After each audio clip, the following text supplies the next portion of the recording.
Bonsoir mon ami, c'est Claudine qui te parle. Nous voici de retour ce soir, après une journée de labeur, au pied de notre Père Céleste, à ouvrir sa parole. En fait, nous nous sommes approchés de cette table afin d'être nourris spirituellement. Parce que l'homme ne vivra pas de pain seulement, mais de toute parole qui sort de la bouche de Dieu. Prions ensemble, mon ami. Seigneur éternel, à toi reviennent la gloire, la louange et la puissance au siècle des siècles. Merci de nous avoir conduits aujourd'hui et merci de nous amener à ta table ce soir afin de goûter à ton pain de vie et d'être rassasiés. Donne-nous aujourd'hui notre pain quotidien. C'est notre demande au nom de Jésus. Amen. Le texte de ce soir se trouve dans Ruth 3, les versets 16 à 18. Ruth 3, versets 16 à 18. Ruth revint auprès de sa belle-mère et Naomi dit : « Est-ce toi, ma fille ? » Ruth lui raconta tout ce que cet homme avait fait pour elle. Elle dit : « Il m'a donné ces 6 mesures d'orge en disant : tu ne retourneras pas à vide vers ta belle-mère. Et Naomi dit : sois tranquille, ma fille, jusqu'à ce que tu saches comment finira la chose, car cet homme ne se donnera point de repos qu'il n'ait terminé cette affaire aujourd'hui. Ça y est, Ruth est rentrée à la maison. Elle raconte à sa belle-mère les détails de cette rencontre nocturne avec Boaz. Dans sa jeune expérience de créature en recherche de Dieu, elle n'est pas totalement sûre de savoir à quoi s'attendre. Sa belle-mère, plus mature dans son expérience spirituelle, la rassure en lui disant que cette histoire sera bientôt résolue.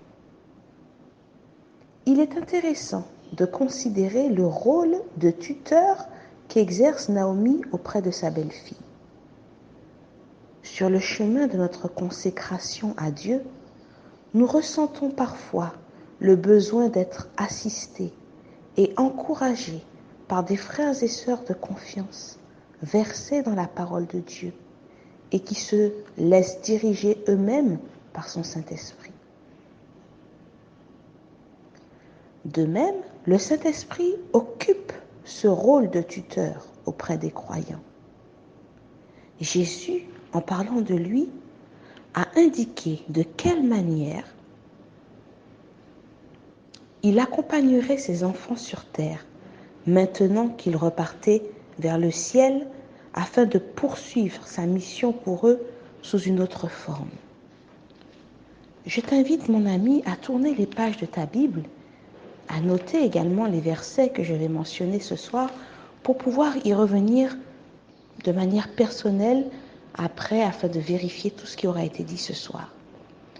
Alors nous tournons les pages de la Bible et nous prenons Jean 14, les versets 16 à 17. Je lirai uniquement une partie de ces versets, mais tu pourras les lire en entier tout à l'heure.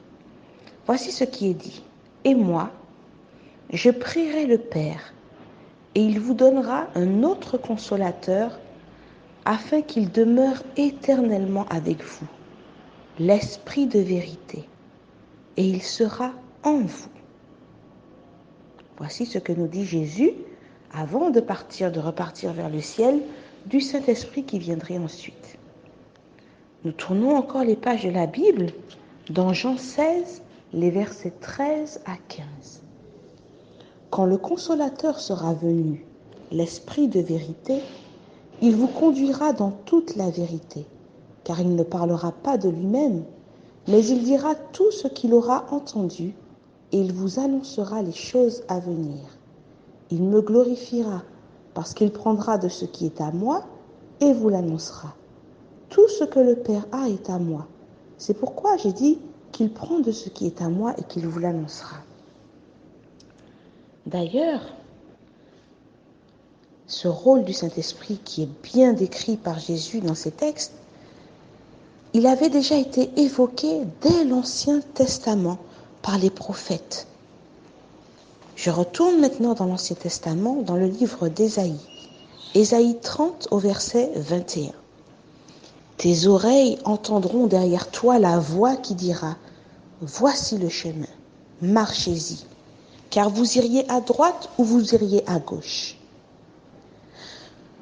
Tout comme Naomi qui donne des instructions précises à chaque étape du cheminement de Ruth, le Saint-Esprit est déversé sur le croyant qui a tout abandonné pour suivre le Christ. Et il le conduit pas à pas dans son cheminement spirituel.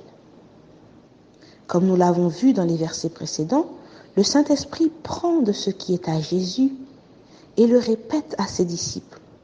Son œuvre est totalement en harmonie avec celle du Christ, qui est totalement en harmonie avec son Père. Un croyant conduit par l'Esprit ne peut donc enfreindre la loi de Dieu, la loi de Jésus, ou se détourner de sa parole. Naomi assure ensuite à Ruth que Boaz ne se donnera aucun repos tant qu'il n'aura pas accompli son devoir.